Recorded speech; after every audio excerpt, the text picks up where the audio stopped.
Gawa po tayo ng ube kalamay. Ito yung aking ubeng binili. Nilaga ko na ito, binratan ko at minas ko na ito kahapon. Kaya lang, nilagay ko muna sa chiller kasi para hindi siya masira. Kasi ngayon ko pa lang siya gagamitin.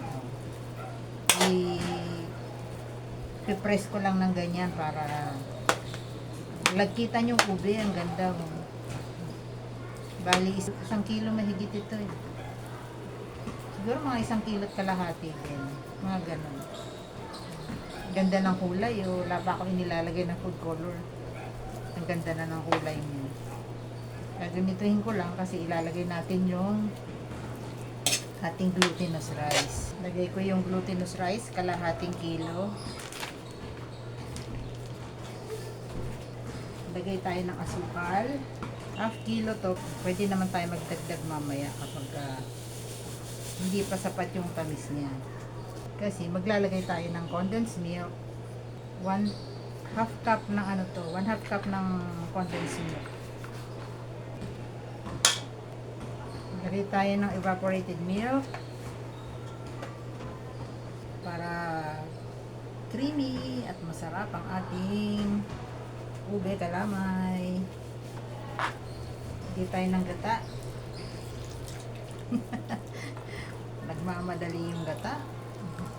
So na agad mailagay doon. Ako din nagmamadali eh. Hanggat fresh yung ingredients. Diba? Masarap ang pagkain kapag fresh ang ingredients eh. So mix na muna natin ha. Pagsamahin natin yung ube at saka yung glutinous rice flour. Yan. Ito na inilagay. Tignan muna natin kung sasapat na siya. Kasi lulutuin natin to hanggang sa kumunat. Kailangan natin siyang haluin maigi kasi para maganda yung blend nila.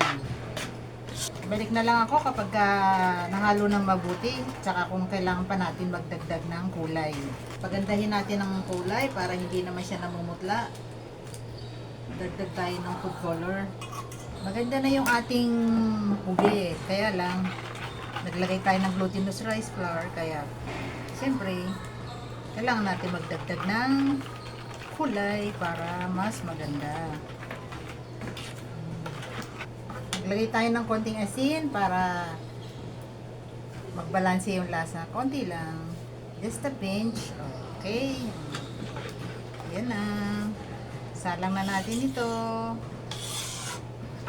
Umpisahan na natin ang pagluto ng ating kalamay. Ube kalamay. Ano man nyo gusto mong tawagin, kalamay ube kalamay. Kung saan kayo masaya. Whatever makes you happy, it's okay.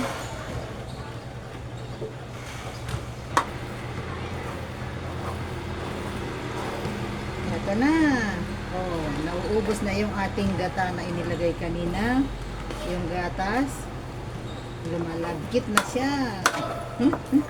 Papunta na siya sa pahirap ang halo. Pampalaki ng muscle. Sarap nito. Sarap. Kailangan na natin ng puwersa dyan. Kasi lumalagkit na. Ayan. More halo pa. Hanggang sa makunat na siya. More halo. Halo. Hindi ko na kailangang mag-gym. Para mag-workout. Ito lang solved na. Solved na ang exercise ko dito. Ganda. Ang sarap nito mga kaibigan ko dyan na nanonood. Masarap ito.